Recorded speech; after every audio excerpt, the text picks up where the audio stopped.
नमस्कार, मी संदीप चव्हाण. डेक्कालिप टेक्नॉलॉजीज प्रस्तुत top 20 news digital चॅनेलच्या या विशेष लाईव्ह कार्यक्रमात आपलं स्वागत. आणि अर्थातच हा कार्यक्रम अत्यंत महत्त्वाचा आहे, कारण की विषयच इतका महत्त्वाचा आहे.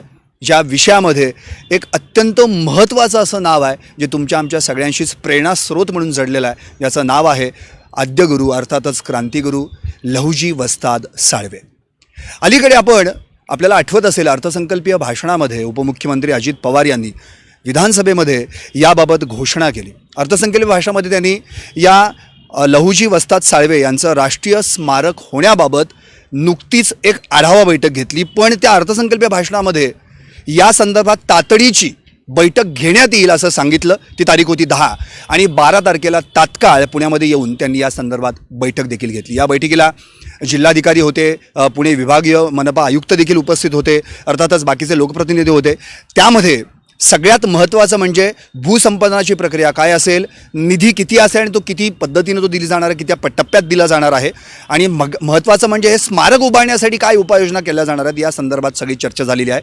या चर्चेला उपस्थित असलेले पदाधिकारी असतील, लोकप्रतिनिधी असतील, याच सगळ्यांसोबत मी आत्ता या ठिकाणी एक चर्चा घडवून आणणार आहे. आणि या चर्चेमध्ये सहभागी होण्याकरता आपल्या टॉप 20 न्यूजमध्ये जे कोण आलेले आहेत त्यांची मी पहिल्यांदा सगळ्या मान्यवरांची तुम्हाला ओळख करून देणार आहे. माझ्यासोबत या ठिकाणी पुणे महानगरपालिकेचे माजी सभागृह नेते सुभाजी जगताप आहेत. त्यांच्याच शेजारी बसलेले या ठिकाणी बाळासाहेब भांडे आहेत, जे सहकार विभाग शिवसेनेचे जिल्हाप्रमुख आहेत.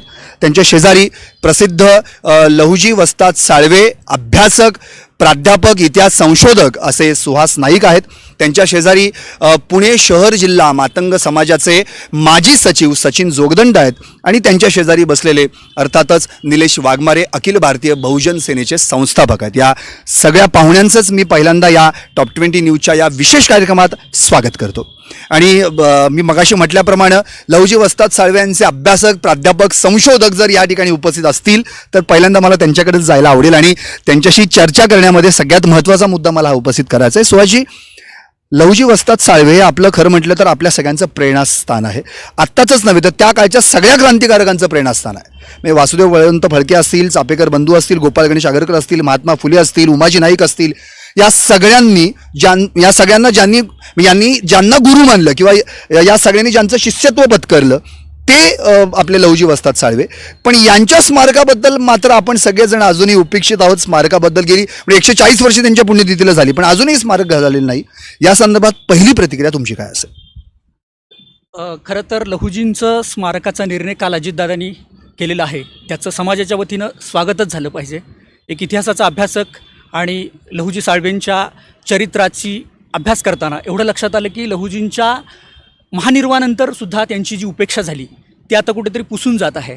आणि लहुजींचं जे क्रांतिकार्य होतं, जे समाजकार्य होतं, ते देशासाठी, संबंध महाराष्ट्रासाठी आणि मातंग समाजासाठी देदीप्यमान, प्रेरणादायी आणि एका उंचीवर घेऊन जाणारं अशा पद्धतीचं ते होतं. अच्छा, म्हणजे एकंदरीतच त्यांचं जे कार्य होतं त्या कार्याची महती, त्यांचा संघर्ष, त्यांनी त्या काळामध्ये केलेली जी काही उत्तमाची कामं असतील लोकांपर्यंत कळावीत, यासाठी हे स्मारक होणं अतिशय गरजेचं. आणि या स्मारकाचा पाठपुरावा करण्यासाठी पहिल्यांदा आपले माजी सभागृह नेते नगरसेवक सुभाष जगताप यांनी पुणे महापालिकेमध्ये त्याचा ठराव पास केला होता. मला अजूनही आठवते भाऊसाहेब सोनवणे म्हणजे अण्णाभाऊ साठे फाउंडेशनचे, ज्यांनी 35 वर्षापूर्वी मागणी केली होती, पण अजूनही या स्मारकाबाबत चालढकल चालली गेली. मग 2014मध्ये भाजप सरकार आलं, आम्ही स्मारक उभारू अशी घोषणा केली, पण घोषणा हवेत विरल्या, वाटण्याच्या अक्षता दाखवल्या गेल्या. एवढंच नव्हे तर त्यानंतर 2017 साली स्वतः माजी मुख्यमंत्री देवेंद्र फडणवीस, जे आता विरोधी पक्षनेते आहेत विधानसभेचे, त्यांनी त्यावेळीमध्ये एक घोषणा पण केली होती की आपण कुठल्याही परिस्थितीमध्ये त्यांच्या जयंतीदिनी स्मारकाचं भूमिपूजन करणार, पण ती घोषणासुद्धा हवेत विरली. आत्ता मात्र अजितदादांनी पुढाकार घेतला आणि राष्ट्रीय स्मारक उभारण्यासाठी तातडीची बैठक लावली आणि ती बैठक मंजूर देखील केली. त्यातले जे काही स्मारकाबद्दलचे जे मुद्दे ते मंजूर देखील केले. आणि याच ठिकाणी आपण सुभाष जगताप यांच्याशी संवाद साधणार, कारण की ते स्वतः त्या बैठकीला हजर होते. सुभाषजी, महत्त्वाचा एक सगळ्यात असा मुद्दा आहे की 14 नोव्हेंबर 1794 ते आत्ता 18 फेब्रुवारी 1881 या 87 वर्षांचा कालखंड उमाजी नाईक यांचा होता. 140वी आपण पुण्यतिथी आत्ता साजरी केली. पण या 140 वर्षांमध्ये अजूनही एकालाही यांचं कार्य लोकांपर्यंत पोहोचावं, यांचं स्मारक एक राष्ट्रीय पद्धतीचं स्मारक व्हावं, सगळ्या समाजाने तिथे जावं, प्रत्येक घटकातल्या माणसांनी त्यांची महती घ्यावी, असं कुणीही आत्तापर्यंत विचार केला नाही. पण यासाठी मात्र आत्ताच्या आघाडी सरकारनं हे स्मारक होण्याचा पुढाकार घेतलेला आहे. आपलं मत काय? मी तर अजितदादांचे आणि ठाकरे सरकारचे मनापासून आभार मानतो, त्यांचं अभिनंदन करतो. त्यांनी विधानसभेमध्ये जो शब्द दिला होता तो शब्द त्यांनी पाळलेला आहे. मातंग समाज हा सर्व क्षेत्रामध्ये उपेक्षित वंचित असा समाज आहे.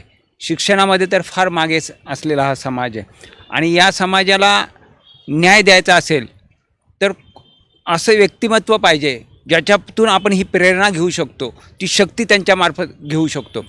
असं काम आद्य गुरु क्रांतीवीर लहुजी वस्ताद साळवेंचं आहे आणि त्यांचं जे कार्य आहे म्हणजे त्यांनी अनेक इतिहास घडवणारे निर्माण केलेत. म्हणजे ज्यांनी इतिहास घडवला त्यांना घडवण्याचं काम क्रांतीवीर लहुजी वस्ताद साळवेंनी केलेलं आहे. त्यांचं म्हणजे मी फार छोटा कार्यकर्ता आहे त्यांच्या बाबत बोलण्याचं म्हटलं तर, पण मी अजितदादांचे मनापासून आभार मानतो की त्यांनी आमची बैठक लावली. बैठकीमध्ये जे निर्णय घ्यायची आवश्यकता होती म्हणजे अगोदर त्यांनी सगळी चौकशी केली, सगळ्यांशी चर्चा केली आणि मग काय काय अडचणी आहे त्याच्यामध्ये याची माहिती घेतली. तेव्हा हे लक्षात आलं की ह्याची जी भूसंपादन करण्याची गरज आहे त्याची अमाऊंट 95 कोटी रुपये आणि त्याच्यानंतर ह्याचं जे उभं करायचं आपल्याला स्मारक त्याला 40 कोटी आहेत. म्हणजे जवळजवळ 130-35 कोटी रुपये याला लागत होते. महापालिकेची ती क्षमता नव्हती एवढा खर्च करण्याची आणि महानगरपालिकेने फक्त 28 कोटी रुपये, मी 2012 साली सभागृह नेता असताना 4,59 लाख रुपये भरून त्याची सुरुवात केली होती. परंतु त्याच्यानंतर फारसं काही घडलं नाही. फक्त पैसे कलेक्टरांकडे जमा झाले त्या महापालिकेच्या माध्यमातून 28 कोटी. परंतु लक्षात आलं की याला 140 कोटी लागतात म्हटल्यानंतर महानगरपालिकेने हात वर केले होते आणि अशा प्रसंगी समाजाचा फार मोठा रेठा होता. महाराष्ट्रातील तमाम मातंग समाजाचे जे प्रमुख आहेत त्याच्यामध्ये रमेश बागवे असतील, अनेक आहेत असे की त्यांनी पण याचा रेटा लावला होता की हे आपण केलं पाहिजे आणि सगळ्यांनी मागणी करून शासनावर दबाव आणून हा प्रश्न मार्गी लावला पाहिजे. तो प्रश्न अजितदादांनी कालच्या बैठकीमध्ये स्वतः त्यांनी सांगितलं की जी काय अमाऊंट लागेल तुम्हाला कलेक्टरांना विचारलं त्यांनी भूसंपादन कधी होऊ शकतो निवाडा जाहीर, ते म्हणले मी 15 दिवसात करू शकतो. तुम्हाला काय अडचणी आहेत त्यांनी सांगितलं याला 70 कोटी रुपये अजून लागणार आहेत. ते म्हणले ठीक आहे 70 कोटी लागत आहेत, मी तुम्हाला देतो 70 कोटी रुपये. पुढे तुम्हाला उभं करायचं स्मारक त्याला काय लागणार आहेत, ते म्हणले आम्हाला त्याच्यासाठी 40 कोटी रुपये लागणार आहेत, तेही मी करतो.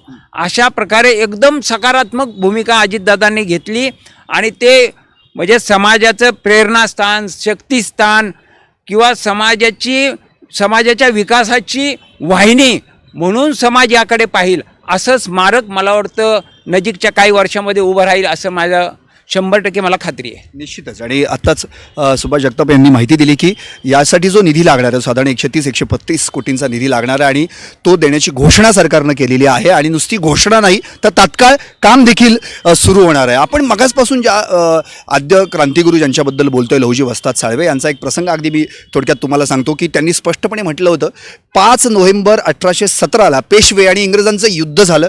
या युद्धामध्ये 12 दिवस हे युद्ध चाललं. त्यावेळी त्यांचे वडील राघोजी साळवे त्यांच्यासोबत होते. तेव्हा लहुजी वस्ताद फक्त 23 वर्षांचे होते आणि त्यावेळी या 12 दिवसांनंतर म्हणजेच 17 नोव्हेंबर 1817ला त्या ठिकाणी राघोजी साळवे इंग्रजांकडून मारले गेले, अर्थात ते शहीद झाले. त्याचवेळी यांनी प्रतिज्ञा घेतली की मरेंतर देशासाठी आणि जगेंतर देशासाठी. त्यानंतर मात्र या अवलियानं त्यानंतर मात्र लहुजींनी जे कार्य करून दाखवलं ते जगाच्या पटलावर अतुलनीय आहे. आणि असा व्यक्ती, अशी असामान्य कार्य करणारी व्यक्ती जर अजूनही त्यांचं स्मारक आपल्या या संपूर्ण राष्ट्राच्या दृष्टिकोनातून होत नसेल तर निश्चितच आपण कुठेतरी कमी पडतो. आता मात्र सरकारने उचल घेतलेली आहे, उचल खाल्लेली आहे आणि आता कुठल्याही परिस्थितीत हे स्मारक व्हायला पाहिजे यासाठी सगळ्यांनीच प्रयत्न करणार. अर्थात मी या सगळ्याच वक्त्यांशी यापुढे चर्चा चालू ठेवणार आहे, पण एक छोट्याशा ब्रेक नंतर.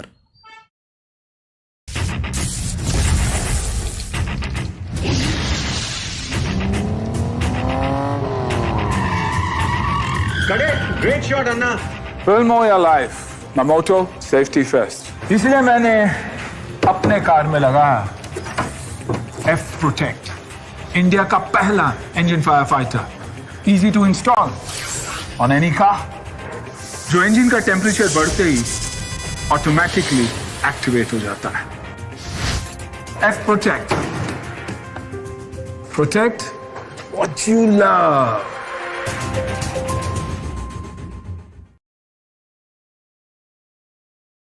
ब्रेकनंतर आपलं पुन्हा एकदा स्वागत। डेक्कलिप टेक्नॉलॉजी प्रस्तुत टॉप 20 न्यूज डिजिटल चॅनलच्या आद्य गुरु, आद्य क्रांतिगुरू लहुजी वस्ताद साळवे यांचं स्मारक होणार तरी कधी या विशेष लाईव्ह कार्यक्रमात आपलं स्वागत। आणि माझ्यासोबत अनेक मान्यवर उपस्थित आहे। आपण या संदर्भामध्ये त्यांच्याशी चर्चा करतो, या स्मारकाविषयी, स्मारकाच्या उपाययोजनेविषयी, स्मारक पुढे कसं होणार आहे, किती वर्षात ते उभारलं जाईल, कशी त्याचे टप्पे असतील, या सगळ्या संदर्भात आपण त्यांच्याशी चर्चा करणार आहोत। अर्थातच या ठिकाणी आता शिवसेनेचे म्हणजे जिल्हा प्रमुख, सहकार विभागाचे जिल्हा प्रमुख आहेत, मी त्यांच्याशी देखील या संदर्भात चर्चा करणार आहे। बाळासाहेब, महत्त्वाचा मुद्दा म्हणजे हे महाविकास आघाडी सरकार आहे, यामध्ये शिवसेना पण आहे। उपमुख्यमंत्र्यांनी नुकतीच घोषणा केलेली आहे की हो, हे स्मारक व्हायला पाहिजे, त्यासाठीचा निधी देखील मंजूर केलेला आहे। एक शिवसैनिक म्हणून आणि एक समाजाचा नेता म्हणून तुम्हाला नेमकं याबद्दल काय वाटतं? आज तसं पाहिलं तर 17 फेब्रुवारीला लहुजी वस्ताद साळवेंची पुण्यतिथी झाली आणि खऱ्या अर्थानं ह्या महाआघाडीने पुण्यतिथी साजरी केली असं मला वाटतं। ह्याचं कारण असं आहे की गेले मागच्या पंचवार्षिकमध्ये भाजपचं सरकार आलं, छत्रपतींच्या नावाने त्यांनी मतं मागितली आणि निवडून आले। त्यानंतर आमचा भोळा बाबडा समाज, मातंग समाज आहे, तिथं आमचे अनेक सहकारी आहेत, म्हणजे त्याच्यामध्ये मातंग समाजाचे नेते असतील किंवा कार्यकर्ते असतील। तिथं तसं पाहिलं तर पक्ष कुठला असू द्या, अशोक लोखंडेसारख्या माणसाला माणूस चांगला आहे, तळमळीचा कार्यकर्ता असताना देखील त्यांनी ती भूमिका भाजपाने त्यालाही अंधारात ठेवलं। आपण माननीय मुख्यमंत्री त्यात कालचे फडणवीस साहेब आले, आपण उद्या मोदी साहेबांच्या हाताने भूमिपूजन करू अशी भूल थापा मारून ज्याप्रमाणे महाराष्ट्राकडं छत्रपतींच्या नावाने मतं मागितली, तशीच मातंग समाजाची मतं मागण्यासाठी तिथल्या जी पूर्वीची समिती होती त्यांना भूल थापा करून समाजाची मतं कशी मिळेल म्हणून मोदी साहेबांना आणू, आपण भूमिपूजन करू, देवेंद्र फडणवीसला आणू, आपण भूमिपूजन करू, पण अर्थात कुठलंही काही झालं नाही। आणि ह्या महाआघाडीचं कौतुक करण्यासारखं आहे की तात्काळ निर्णय घेतला। माननीय उद्धवजी ठाकरे साहेब असतील मुख्यमंत्री, माननीय अजितदादा असतील, जैसे बोले तैसा चाले, ज्याची वंदिले पावले, ह्या म्हणीप्रमाणे हे दोन्ही पण नेत्यांनी आज मातंग समाजावरती आणि लहुजी वस्तादांना खऱ्या अर्थानं पुण्यतिथी साजरी केली असं मला वाटतंय। कारण भूल थापा मारणारे BJPने अनेक वर्ष मारली। मला आठवतं आहे मागच्या वेळेस सन्माननीय पालकमंत्री गिरीश बापट असताना त्यांनी प्रत्येक जयंतीला, मी तिथं असताना, थापा मारायचा, अरे पुढच्या वेळेस आपण करू ना। आणि त्या भागामध्ये जे कोण कार्यकर्ते आमचे काम करायचे असेल त्यांना अक्षरशः अंधारात ठेवलं आणि मताचा जोगवा मागण्यासाठी जसा छत्रपतींचा वापर केला तसा लहुजींचा पण वापर करून आमच्या भोड्या बाबड्या समाजाला त्यांनी दिशाभूल केली। म्हणूनसाठी आता सन्माननीय मुख्यमंत्री असन, पालकमंत्री असतील, अजितदादा पवार असतील किंवा सन्माननीय आमचे मुख्यमंत्री उद्धवसाहेब ठाकरे असतील, यांचं कौतुक करावं तेवढं कमीच आहे। कारण मागच्याच अनेक वेळा नेते आमचे माननीय नीलमताई गोरे असतील तिथं भेट देऊन गेले। आत्ताच्या पुण्यतिथीला आमचे पश्चिम महाराष्ट्राचे नेते आहेत, रवींद्र मिर्लेकर असतील, बाळा कदम असतील, हे नेते पण आता भेट देऊन गेले की का होत नाही। म्हणून सतत माननीय मुख्यमंत्र्यांच्या पण त्यांनी कानावर घातलं की लहुजी वस्ताद साळवेंचं हे राष्ट्रीय समज झालं पाहिजे आणि खऱ्या अर्थाने अजितदादांचं त्याच्याहीपेक्षा कौतुक करावा, भूमिका मांडली आणि तात्पर्य त्यांनी दाखवले। म्हणून मातंग समाजाच्या वतीने माननीय उपमुख्यमंत्री, पालकमंत्री दादांचे करावं तेवढं कौतुक कमी। निश्चितच आता या ठिकाणी बाळासाहेब भांडेंनी जी भूमिका मांडली ती अगदी रास्त आहे। कारण की कुणीही केलं तरी हे स्मारक होणं गरजेचं आहे। कुठल्या सरकारकडून होतं यापेक्षा जनतेला, समाजाला अत्यंत महत्त्वाचं म्हणजे स्मारक होणं गरजेचं। या ठिकाणी पुणे जिल्हा म्हणजे पुणे शहर जिल्हा मातंग समाजाचे माजी सचिव सचिन जोगदंड देखील आहेत, मी त्यांच्याशी देखील बातचीत करणार आहे। सचिनजी, तुम्ही थेट समाजाशी जोडलेला आहात, समाजाचं नेतृत्व पण करता। सगळ्यात महत्त्वाचं म्हणजे आपण कुठेतरी आपला समाजाचा रेटा कमी पडला का? इतकी वर्ष स्मारक व्हायला लागली, हे स्मारक आत्ता कुठेतरी ना कुठेतरी सुरुवात होणार आहे, त्याची भूमिपूजन होणार आहे, आपला कुठे समाजाचा जनजागृतीचा रेटा कमी पडला का? तुम्हाला याबद्दल काय वाटतं? सर्वप्रथम मी या ठाकरे सरकारचं मनापासून पुणे शहर जिल्हा मातंग समाजाच्या वतीने आभार मानतो आणि काल घेतलेल्या दादांच्या निर्णयाचं मी स्वागत करतो। मी वयाच्या 16व्या वर्षापासून मातंग समाजामध्ये काम करत असताना पुणे शहर जिल्हा मातंग समाजाचा एक घटक संगमवाडी या ठिकाणी जाऊन त्या ठिकाणचं स्मारक लवकरात लवकर व्हावं म्हणून आंदोलन करत आला। लहुजी शक्ती सेना असेल, इतर अनेक संघटना असतील, त्या सर्व संघटनांनी आणि अशोकभाऊ लोखंडे यांनी कितीतरी आंदोलनं केली। म्हणजे रमेशदादा बागवे असतील, ह्या सर्व समाज बांधवांनी पुण्यामध्ये राहून खूप आंदोलनं केल्यानंतर आज कुठं मला वाटतं की कालच्या निर्णयाने पूर्ण महाराष्ट्रातील समाज खुश झालेला असेल, समाधानी आहे. म्हणून मी या महाराष्ट्र सरकारचं मनापासून स्वागत करतो आणि घेतलेल्या निर्णयाला लवकरात लवकर शेवटचं स्वरूप द्यावं असं मी विनंती करतो. निश्चितच. पण मी विचारलेल्या प्रश्नाचं उत्तर मला तुमच्याकडनं अपेक्षित आहे की आपल्या समाजाचा रेटा कुठे कमी पडला का? इतके वर्ष स्मारक होण्यासाठी का लागली आहेत? समाजाचा रेटा कमी पडला नाही, परंतु समाजामध्ये या पक्षात काही घटक आहेत, त्या पक्षामध्ये काही घटक आहेत आणि फक्त समाजामधील काही कार्यकर्ते कुठेतरी गट राजकीय इच्छाशक्ती असा काय गोष्टीचा राजकीय गटतटाच्या वादामुळेच समाजाचं हे मोठं होणारं भारतातलं सगळ्यात मोठं स्मारक हे थांबलेलं आहे. ते गटतट न करता सर्व समाज बांधवांनी एकत्र येऊन ह्या स्मारकाला लवकरात लवकर अजितदादा पवार ठाकरे सरकारच्या काळामध्ये लवकरात लवकर निर्णय घेऊन स्मारक पूर्ण करण्यासाठी सर्वांनी एकत्र येण्याची जबाबदारी घ्यावी, विडा उचलावा अशी मी विनंती करेल. निश्चित. अगदी जोगदे साहेबांनी अतिशय महत्त्वाची भूमिका मांडली की कितीही केलं तरी समाजासाठी गट तट बाजूला ठेवून सगळ्यांनी एकत्र येणं आणि हे स्मारक कसं होईल यासाठी प्रयत्न करणं गरजेचं आहे. या ठिकाणी अखिल भारतीय बहुजन सेनेचे संस्थापक निलेश वाघमारे देखील उपस्थित आहेत. मी त्यांना देखील विचारणार या संदर्भामध्ये. निलेशजी, सगळ्यात महत्त्वाचा मुद्दा म्हणजे लहुजी वस्ताद साळवे यांनी जे केलेलं कार्य आहे त्या कार्यामध्ये शिक्षणाला सुद्धा त्यांनी फार महत्त्व दिलं होतं. म्हणजे सावित्रीबाई फुलेंनी जी पहिली मुलींची शाळा काढली ती त्यांनी 1822 साली स्थापन केलेल्या आखाड्यामध्ये घेतली गेली. त्या ठिकाणी संरक्षण देऊन मुलींना शिक्षण दिलं गेलं. शिक्षणाच्या माध्यमातून मात्र आत्ता जर आपण आपल्या सगळ्या समाजाचा प्रवाह केला तर अजूनही कुठेतरी आम्ही शिक्षणाच्या बाबतीत पण कमी पडतोय. तिथं आपण कसं वाढू यासाठी प्रयत्न आपल्या सेनेकडून किंवा आपल्या अखिल भारतीय बहुजन समाजाकडून काय आहे आणि समाजासाठी हे स्मारक उभारल्यानंतर तिथे समाज शिक्षणाशी देखील जोडला जावा यासाठी आपण काय प्रयत्न करणार? सर्वप्रथम तर मी अजितदादांचं या ठिकाणी स्वागत करतो. त्यांच्या निर्णयाचं खूप खूप कौतुक करतो. आणि तुम्ही सांगितल्याप्रमाणे काल आम्ही बैठकीसुद्धा तोच मुद्दा मांडला की ते स्मारक म्हणजे फक्त मोठे मोठे हॉल्स किंवा मोठे पुतळे नसून तिथं मातंग समाजाच्या विकासाचं केंद्र तयार झालं पाहिजे. तिथं स्पर्धा परीक्षा केंद्र असलं पाहिजे, रोजगार निर्मितीचं ते केंद्र असलं पाहिजे, उद्योजकता निर्मितीचं केंद्र असलं पाहिजे. अशा विविध अंगाने मातंग समाजाचा विकास कसा होईल या दृष्टीने त्या स्मारकाकडे या सरकारने पाहिलं पाहिजे. आणि त्याच्यावर दादांनी काल सकारात्मक त्या ठिकाणी प्रतिसाद दिला. आणि आम्ही ज्या पद्धतीने म्हटले त्या पद्धतीने ते स्मारक पुढं झालं तर नक्कीच येत्या 20-25 वर्षामध्ये मातंग समाजाचा विकासाचा वेग हा पूर्ण महाराष्ट्राला देशाला बघायला मिळेल. नक्कीच. आणि मी पुन्हा एकदा सुहाजींकडे जाणार आहे. सुहाजी, सगळ्यात महत्त्वाचा विषय असा की लहुजी वस्ताद साळवे यांचं कार्य, त्यांचा संघर्ष असेल, त्यांनी आत्तापर्यंत जी इतरांना शिकवण दिली, स्वतः निरक्षर राहिले पण इतरांना शिकवण्यासाठी प्रयत्न केले. विशेष म्हणजे त्यांनी एकही अक्षर न वाचता अक्षरं वाचण्यासाठी आपल्या मुलींना आपल्या समाजातील लोकांना तिथपर्यंत पाठवलं, त्या शाळेमध्ये शिकवलं गेलं.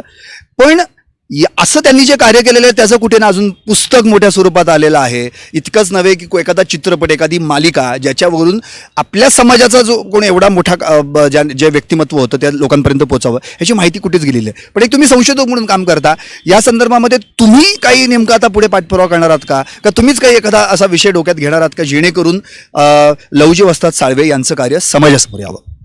अगदी चांगला प्रश्न आहे तुमचा. मला या प्रश्नाचं उत्तर देताना अतिशय आनंद होतो आहे. त्याचं कारण असं की लहुजींचा जन्म आणि मृत्यू याच्या 2 सनावळ्या ज्या आहेत 1794 आणि 1881, तर या दोन्ही तारखा ज्या आहेत, हे दोन्ही वर्ष आहेत ती मातंग समाजाच्या दृष्टीने अतिशय महत्त्वाची आहेत.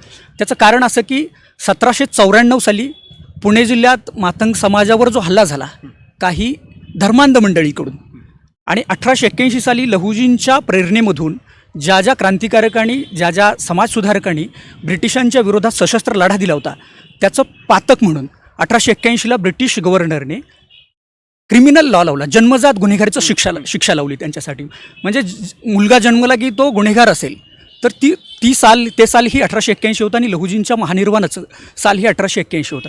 तर अशा काळात लहुजींची जी सगळी क्रांती होती त्यामध्ये मग सामाजिक क्रांती असेल, शैक्षणिक क्रांती असेल, राजकीय क्रांती असेल, तर या 2 क्रांत्या वजा करून, म्हणजे शैक्षणिक आणि सामाजिक क्रांती वजा करून राजकीय क्रांतीला अडसर ठरू नये म्हणून स्वतः लहुजींची ही शिकवण होती की माझ्या संदर्भातली कुठलीही घटना, गोष्ट, माहिती ही एक्सपोज होऊ नये, ती जाहीर होऊ नये, ती गुप्त राहावी. आणि त्या गुप्ततेमध्येच आपल्या समाजाचं, आपल्या देशाचं भवितव्य आहे, त्यामध्येच आपलं हित आहे. मला वाटतं ही गोष्ट आपल्या देशाच्या दृष्टीनं फार महत्त्वाची आहे. आणि खरं तर लहुजींचं मोठेपण कशात असेल तर ते त्यांच्या शैक्षणिक कार्यात आहे, ते त्यांच्या सामाजिक चळवळीमध्ये आहे.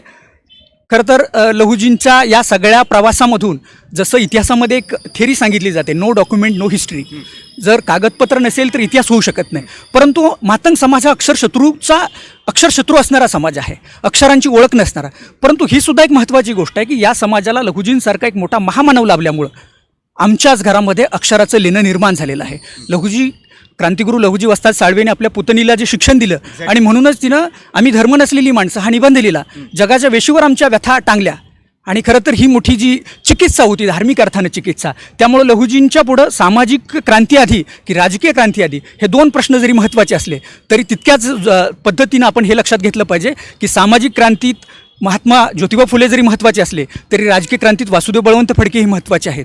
तर या दोन गोष्टींचं परिपाक म्हणून त्यांच्या इतिहासाकडे दुर्लक्ष झालेलं आहे. पण याचा अर्थ असा अजिबात होत नाही की एखाद्या महापुरुषानं, एखाद्या महान व्यक्तीने, इतिहास पुरुषांनी असं काहीतरी काम केलं तर ते दुर्लक्षित राहतं. ते कुठेतरी लपून राहिलेलं असतं. त्याला शोध घेणं हे महत्त्वाचं असतं, त्याला उजाळा घेणं. मागच्या समितीतल्या माननीय अशोक लोखंडेंनी सहकार्य घेऊन मला काहीतरी त्या पाठीमागं निश्चित पद्धतीनं सहकार्य केलं होतं आणि आमचा तसा प्रयत्नही चालू होता की या संदर्भात काहीतरी नवीन संशोधन होईल. जगताप साहेबांच्या माध्यमातून गेल्या 2 वर्षापासून आम्ही त्याच्यावरही परत नव्यानं संशोधन करतो आहे. परंतु हे शासकीय पातळीवर नसल्यामुळे याला मर्यादा येत होत्या. आता निश्चित पद्धतीनं हे स्मारक लवकरात लवकर जसं पूर्ण होईल, जसं मगाशी आमच्या मित्रांनी निलेश भाऊंनी सांगितल्याप्रमाणे त्या पद्धतीनं त्याला अधिक गती मिळेल असा आशावाद नक्कीच आहे यामध्ये. नक्कीच. आणि आता सुहासजींनी उल्लेख केला ज्यांच्या पुतणीचा म्हणजे लहुजी वस्ताद साळवे, त्या पुतणीचं नाव मला तुम्हाला सांगायला आवडेल. तिचं नाव होतं मुक्ता साळवे. विशेष म्हणजे ही मुलगी याच आखाड्यामध्ये जिथे सावित्रीबाई फुलेंनी जी मुलींसाठी पहिली शाळा सुरू केली त्याच शाळेमध्ये शिकत होती. ती पण इयत्ता 3रीमध्ये तिने निबंध लिहिला. हा निबंध इतका गाजला की एका इंग्रज अधिकाऱ्यानं तिचा सगळ्यांसमोर सत्कार केला आणि तो इंग्लंडच्या राणीला देखील आठवण्यात आला होता. तेव्हा त्या सत्काराला उत्तर जे मुक्ताने दिलं होतं ते अप्रतिम होतं. ती अशी म्हणाली होती की don't give us chocolates, please give us library. पाहत राहा टॉप 20 न्यूज. आपली बातमी एका छोट्याशा ब्रेकनंतर.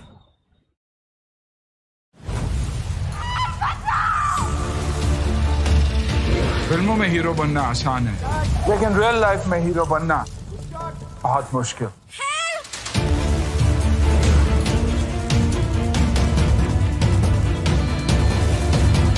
अब आ गया थ्रो, इंडिया का पहला इम्पैक्ट एक्टिवेटेड फायर फाइटर.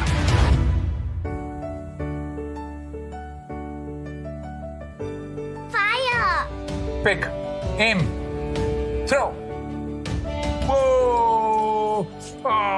अब हर घर में fire fighter. Bring home throw, your personal fire fighter.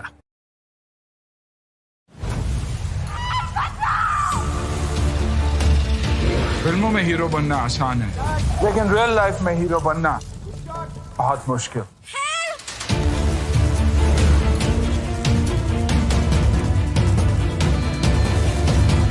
अब आ गया थ्रो, इंडिया का पहला इम्पैक्ट एक्टिवेटेड फायर फाइटर.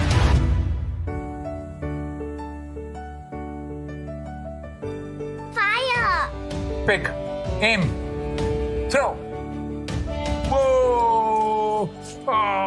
अब हर घर में fire fighter. Bring home throw, your personal firefighter.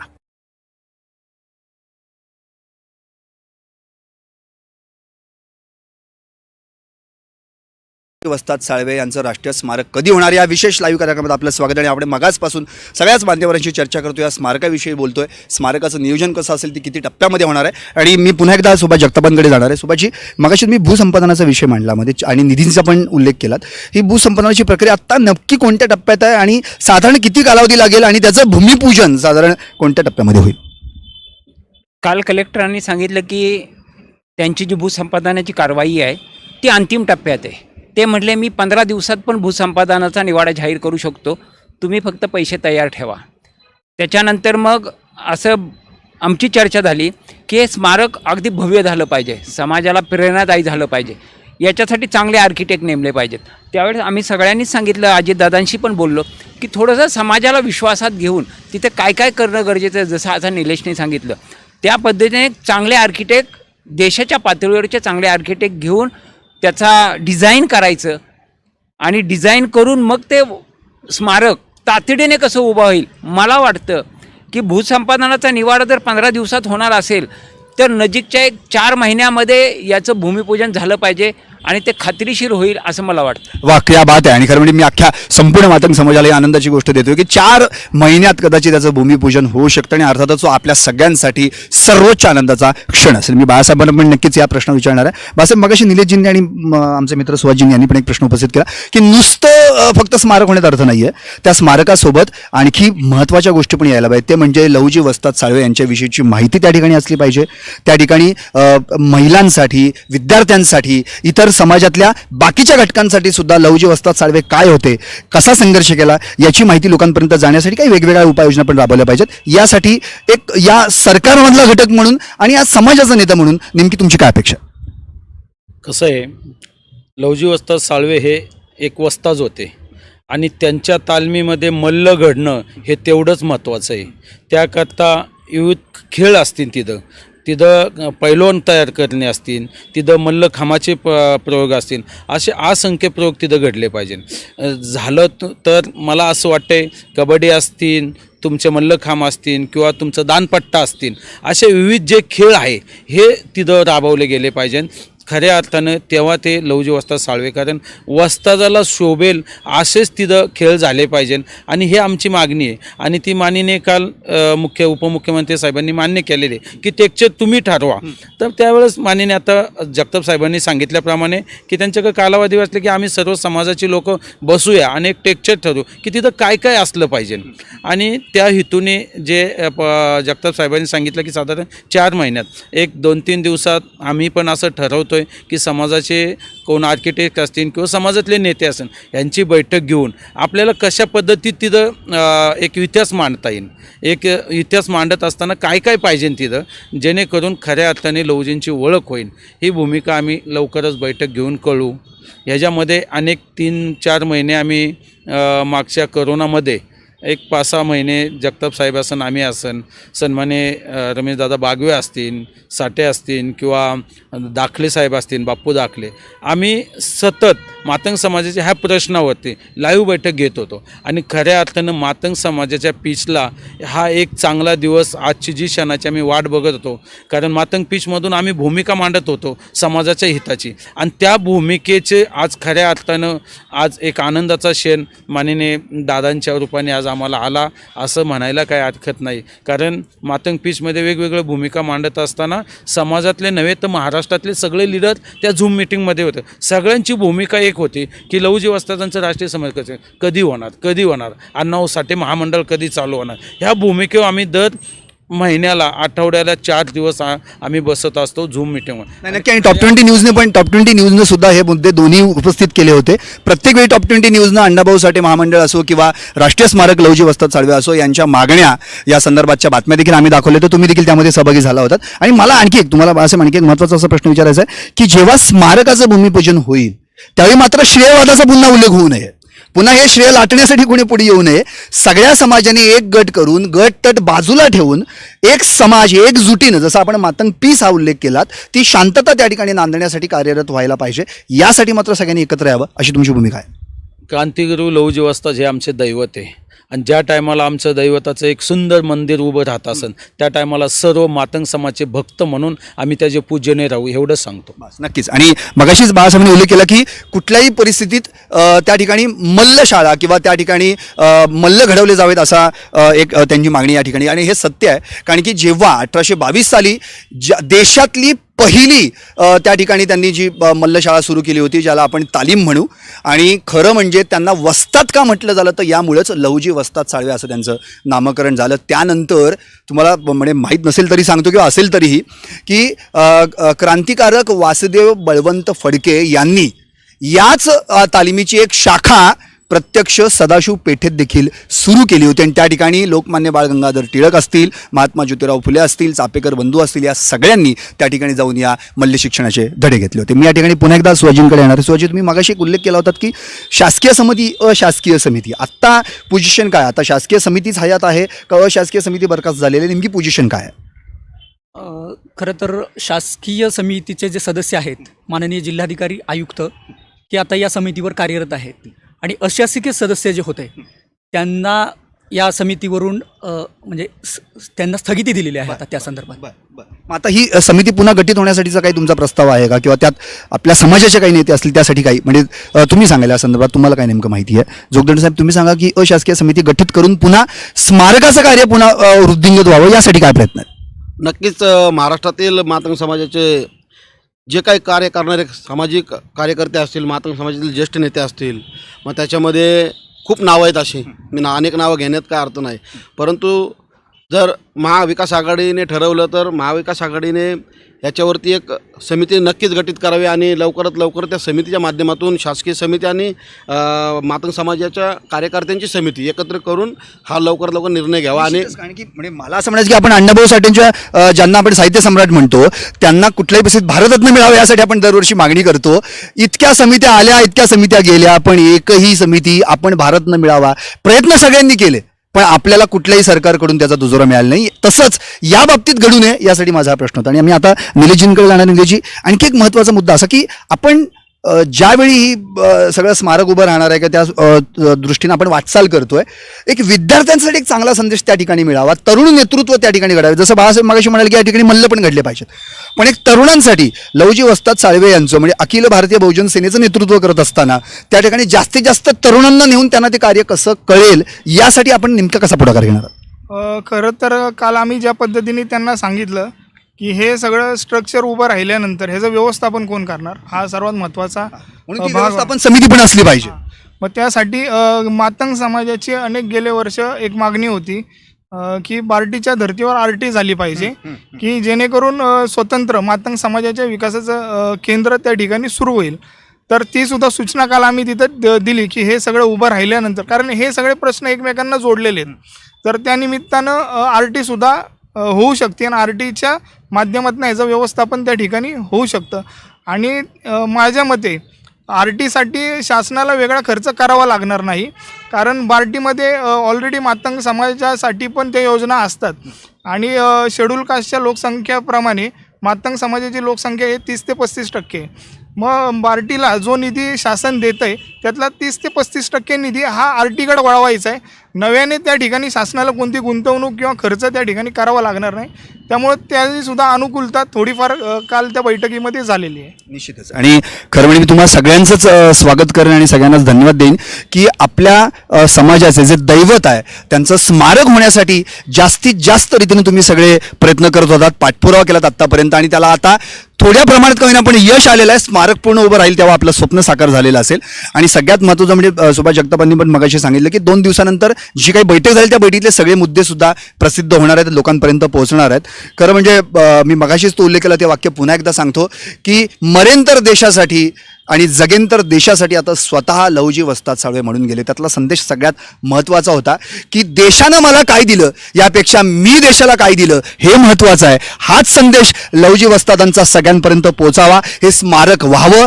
मग केवळ मातंग समाज नव्हे तर देशातल्या नव्हे जगातल्या प्रत्येक घटकानं त्या ठिकाणी येऊन माथा टेकवावा आणि लहुजी वस्तादांनी केलेल्या कार्याचा जो काही उत्तमाचा भाग आहे तो आपल्या कपाळी लावावा, एवढीच एक सदिच्छा व्यक्त करतो आणि हा कार्यक्रम या ठिकाणी थांबवतो. पाहत राहा टॉप 20 न्यूज, आपली बातमी.